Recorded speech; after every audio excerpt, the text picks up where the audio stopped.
ভোলায় জমে উঠেছে ঈদের বাজার। মার্কেট আর বিপণী বিতানে ভিড় করছেন ক্রেতারা। আর ঈদের বাজার ধরতে হাল ফ্যাশনের পোশাকের পসরা সাজিয়ে বসেছেন দোকানিরা। গভীর রাত পর্যন্ত চলছে বেচাকেনা। কেনাকাটায় ব্যস্ত সময় পার করছেন ক্রেতারা। তবে দাম নিয়ে অভিযোগ সবার। কামরুল ইসলামের তথ্য ও ছবিতে প্রতিবেদন। সকাল থেকে গভীর রাত পর্যন্ত কেনাকাটায় সরগরম ভোলার বিভিন্ন মার্কেট। শেষ মুহূর্তে বেড়েছে কেনাকাটা। শহরের কেজাহান shopping complex, Zia super market, Haque market, Chawkbazar সহ সব জায়গায় মানুষের উপচে পড়া ভিড়। তবে নামি দামি বিপণী বিতানে বেচাকেনা কিছুটা কম থাকলেও সাধারণ মার্কেট ও বাজারগুলোতে ভিড় বেশি। হাল ফ্যাশনের বাহারি পোশাক কিনছেন তারা। তবে পোশাকের দাম নিয়ে অভিযোগ ক্রেতাদের।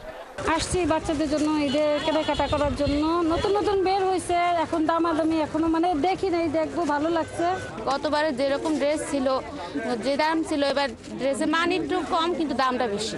ভালো ড্রেস আছে কিন্তু দাম অনুযায়ী ড্রেস অত সুন্দর না।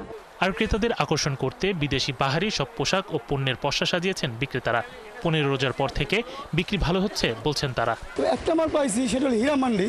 এটা প্রচুর হিট, বাচ্চারা দেখতেছে। অর্গানজা, তারপর আগানুর যে পাকিস্তানি যে ড্রেসটা আছে ওইটা একটু ভালো সেল হইতেছে আর কি। আমাদের ঈদ যত ঘনিয়ে আসছে বেচাকিনির চাপ আরও বাড়তেছে। এদিকে ঈদ বাজারে নির্বিঘ্নে কেনাকাটা নিশ্চিত করতে নেওয়া হয়েছে কয়েক স্তরের নিরাপত্তা।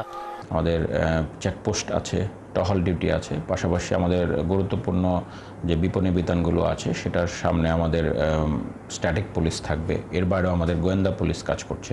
বছরের ব্যবধানে কিছু কিছু পণ্যের দাম বেড়েছে কয়েক গুণ। তবে পোশাকের দাম নিয়ে মিশ্র প্রতিক্রিয়া থাকলেও স্বাচ্ছন্দ্যে ও নিরাপদে ঈদের বাজার করে খুশি ক্রেতারা। শরীফ আজাদ প্রীতম, ৭১।